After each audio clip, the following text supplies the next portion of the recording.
হারুন, মহাসপ্তমীর কি কি আচার অনুষ্ঠান শুরু হয়েছে এবং ভক্তরা ভিড় করেছেন কেমন জানাবেন?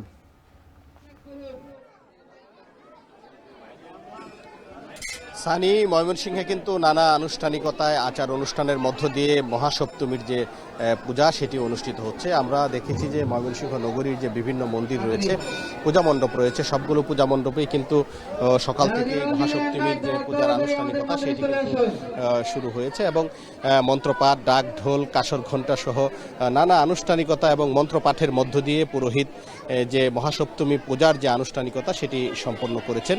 এবং আমরা দেখেছি যে শিববাড়ি মন্দিরে আমরা সকাল থেকে আছি এবং এখানে কিছুক্ষণ আগেই যে সপ্তমী পূজার যে মূল আনুষ্ঠানিকতা বা মূল অনুষ্ঠান অঞ্জলি সেটি কিন্তু সম্পন্ন হয়েছে। পূজার পর আমরা দেখতে পেয়েছি যে এখানে পুরোহিত মন্ত্রপাঠের মাধ্যমে যে অঞ্জলি সেটি সম্পন্ন করেছেন এবং ভক্ত পুণ্যার্থীরা যারা এই পূজা মণ্ডপে এসেছেন তারা কিন্তু এখানে এসে তারা যে অঞ্জলি, তাদের যে কাঙ্ক্ষিত অঞ্জলি সেটি কিন্তু প্রদান করেছেন।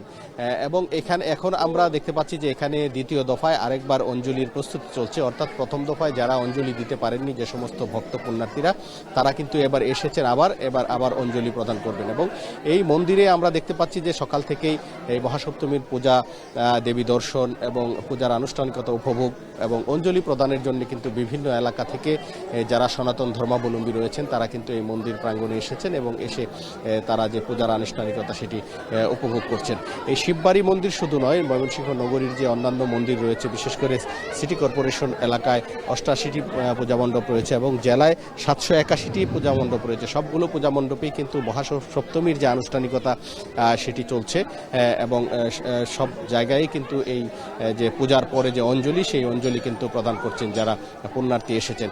তো এখানে অঞ্জলি দ্বিতীয় পর্যায়ের যে অঞ্জলি সেটি কিন্তু প্রস্তুতি নেওয়া হয়েছে এবং যারা এখানে যিনি পুরোহিত আছেন তিনি যেটি বলেছেন যে যতক্ষণ পর্যন্ত ভক্ত পুণ্যার্থীরা আসবেন ততক্ষণ পর্যন্তই কিন্তু এই অঞ্জলি ধাপে ধাপে অঞ্জলি দেয়া হবে। এবং এখানে আমরা যেটি দেখতে পাচ্ছি যে অঞ্জলির পর কিন্তু ভক্তদের মাঝে প্রসাদ বিতরণ করা হবে এবং যারা এখানে এসেছেন তারা কিন্তু বেশ হাসি খুশি এবং উৎসবমুখর পরিবেশে মহাসপ্তমীর যে আনুষ্ঠানিকতা সেটি কিন্তু পালন করছেন।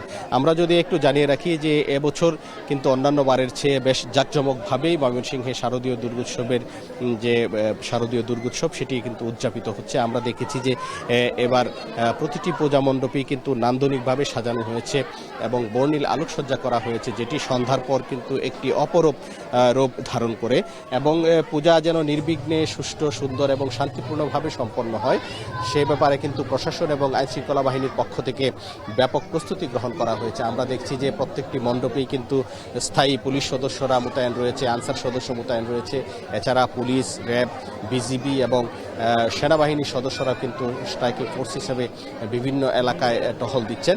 অর্থাৎ শান্তিপূর্ণভাবে পূজা উদযাপনের জন্য যে প্রস্তুতি দরকার সব প্রস্তুতি কিন্তু প্রশাসনের রয়েছে। তো এই ছিল আমার কাছে সর্বশেষ। এ নিয়ে আরও জানতে আমরা যুক্ত হচ্ছি সিলেটে, সেখানে আছেন সহকর্মী গুলজার আহমেদ। গুলজার, আমরা দেখতে পাচ্ছি মণ্ডপে পুণ্যার্থীরা ব্যাপকভাবে ভিড় করেছেন। আজকে সপ্তমী নিয়ে তাদের কি কি আয়োজন থাকছে জানাবেন?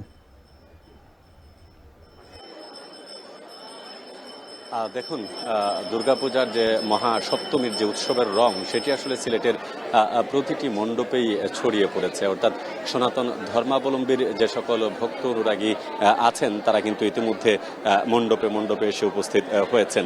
সকাল 10:30টার পর থেকেই মূলত অনেক মণ্ডপে সেটি আনুষ্ঠানিকতা শুরু হয়েছে, অর্থাৎ দেবীর যে অঞ্জলি সেটি প্রদান করা হচ্ছে। এই মুহূর্তে আমরা রয়েছি সিলেটের রামকৃষ্ণ মন্দির যেটি আছে সেখানে। দেখতে পাচ্ছেন যে শত শত পুণ্যার্থী বা পূজারী যারা আছেন তারা এখানে এসে উপস্থিত হয়েছেন এবং দেবীর আরাধনায় মনোনিবেশ করার জন্যই মূলত তারা অপেক্ষমান রয়েছেন। সকাল 11:30টার দিকে সিলেটের এই যে রামকৃষ্ণ মন্দির, এখানে আসলে দেবীর অঞ্জলি শুরু হবে এবং এখানেই তাদের যে দেবীর প্রতি যে কৃতজ্ঞতা বোধ সেটি তারা আসলে প্রকাশ করবেন এবং তাদের যে ধর্মীয় আচার অনুষ্ঠান আছেন সেগুলো তারা পালন করবেন।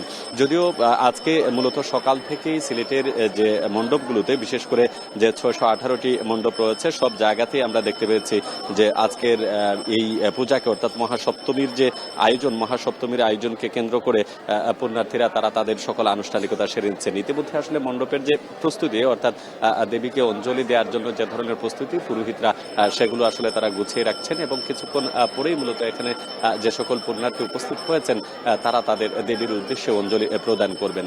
এক্ষেত্রে সনাতন ধর্মাবলম্বী যারা আছেন তারা বলছেন অন্যান্য বারের তুলনায় এবার একটু উৎসবের রংটা ভিন্ন এবং অনেকটা কালারফুল হচ্ছে এবং সবার সমান অংশগ্রহণ রয়েছে। যদিও তাদেরকে সিলেটের যত পূজা মণ্ডপ আছে এবং যারা পূজা পালন করছেন তাদেরকে সহযোগিতার জন্য সিলেট জেলা প্রশাসন, সিলেট সিটি কর্পোরেশন, সিলেট জেলা পরিষদ এবং আইন শৃঙ্খলা বাহিনীর যতটি ইউনিট আছে বিশেষ করে পুলিশ, র্যাব এবং গোয়েন্দা বিভাগ তারা সর্বস্তরের সব জায়গায় কিন্তু তারা নিরাপত্তা প্রদান করেছেন। এবং পূজা উদযাপন পরিষদ যেটি বলছে অনারম্বর এই অনুষ্ঠানে সকল ধর্মের মানুষের যেহেতু একটি সরব উপস্থিতি থাকে, সুতরাং সবাই মিলে তাদের যে উৎসব আছে এই উৎসবকে আসলে উৎসব হিসেবে তারা দেখছেন এবং এই উৎসব চলতে থাকবে দুর্গাপূজার আনুষ্ঠানিকতা শেষ না হওয়া পর্যন্ত। তো এই হচ্ছে আমার কাছে সিলেট থেকে পূজা সম্পর্কিত সর্বশেষ তথ্য। সানি, দুর্গোৎসবের সপ্তমী নানা আয়োজনের খবর জানাচ্ছিলেন সহকর্মীরা। এদিকে